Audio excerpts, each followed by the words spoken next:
ఇది ఎలా వాడుకోవాలి మరి అంటే సబ్లింగ్వాల్ టెక్నాలజీ అంటారండి.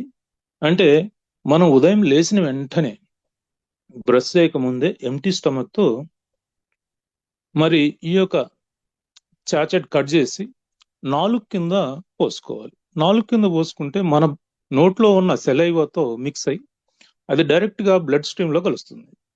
సో ఇది చాలా ఫాస్ట్ గా ఎఫెక్ట్ చూపిస్తుంది.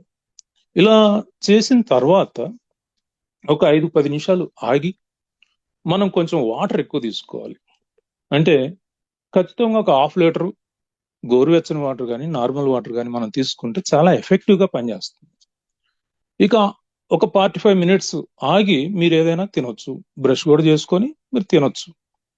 సో ఆ విధంగా మనం దీన్ని మార్నింగ్, ఇదే విధంగా ఈవినింగ్ కూడా మరి ఎంటీ స్టమక్ అంటే 5-6 గంటల మధ్యలో ఎంటీగా ఉంటుంది కాబట్టి మన స్టమక్ అప్పుడు మళ్ళీ సేమ్ ప్రొసీజర్ కొనసాగించవచ్చు. ఈ విధంగా మనం 2 టైమ్స్ కానీ అవసరమైతే 3 టైమ్స్ కూడా వాడుకోవచ్చు. మరి ఎవరెవరు వాడుకోకూడదు అంటే మరి ఎక్కడైనా కొన్ని ఎగ్జామ్షన్స్ ఉంటాయి కదా, అందరూ వాడుకోవచ్చు అని చెప్పాము. మరి కొన్ని ఎగ్జామ్షన్స్ ఎక్కడైనా ఉంటాయి కదా, అందులో ప్రెగ్నెంట్ ఉమెన్స్ వాడుకోకూడదండి.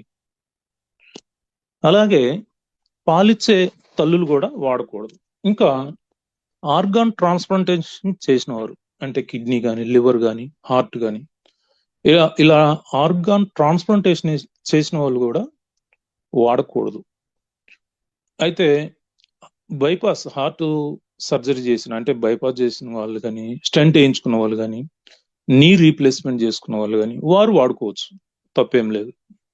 ఇంకా పిల్లలు ఆరోగ్యంగా ఉన్న 12 సంవత్సరాల లోపల పిల్లలు వాడకూడదు. ఎందుకు? దీనికి ఒక కారణం ఉందండి. ఏంటంటే మనకు జెనెటికల్ డిజార్డర్స్ కొన్ని ఉంటాయి. తలసేమి కానీ ఆటిజం కానీ ఇలాంటి జబ్బులు 12 సంవత్సరాల లోపల అవి ఎక్స్ప్రెస్ అవుతాయి అనమాట. అంటే అవి బయటకు వస్తుంటాయి. మనం ఆరోగ్యంగా ఉన్న పిల్లలకు ఇంకా మంచి యాక్టివ్గా ఉండాలని మనం ఈ ప్రొడక్ట్ ఇచ్చినప్పుడు అదే సమయంలో ఈ యొక్క జెనెటికల్ డిజార్డర్స్ బయటకు వచ్చినాయి అనుకోండి, ఆ పేరెంట్స్ అపోహపడతారు అనమాట, ఇది వాడుకోవటం వల్ల ఆ ప్రాబ్లం వచ్చింది అని.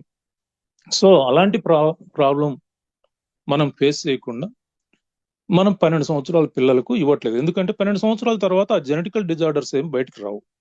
అయితే అలాంటి డిజార్డర్స్ ఆల్రెడీ వచ్చిన వారు, ఈ తలసేమి కానీ ఆటిజం కానీ ఇలాంటి ప్రాబ్లంతో బాధపడే వాళ్ళకి మనం ఇవ్వచ్చు, ఏ వయసు అయినా సరే, ఈవెన్ 3 years అయినా 4 years అయినా అలాంటి వాళ్ళకి ఇవ్వచ్చు, ఏం అభ్యంతరం ఏం లేదు.